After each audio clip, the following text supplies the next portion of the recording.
9h, Europe 1 matin.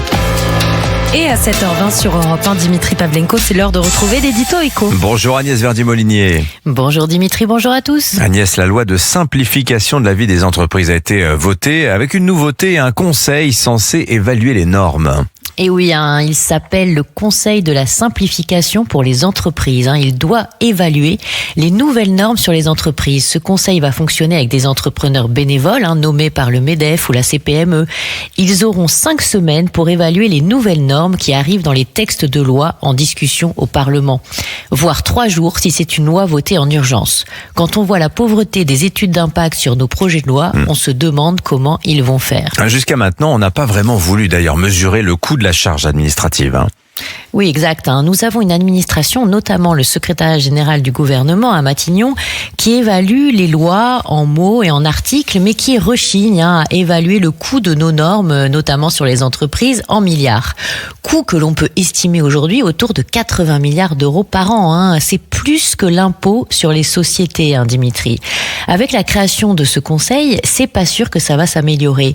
D'abord, il ne sera pas totalement indépendant, ce conseil, car justement, il va être rattaché à ce fameux secrétariat général du gouvernement de Matignon.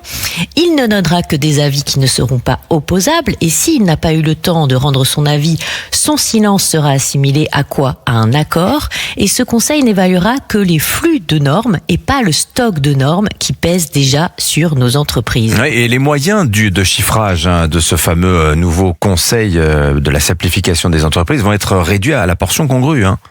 Et oui, et ça frise même le ridicule. Outre-Rhin, les Allemands ont aussi un conseil national de contrôle des normes, aussi avec des bénévoles, une dizaine de bénévoles, qui est appelé le Normenkontrollrat.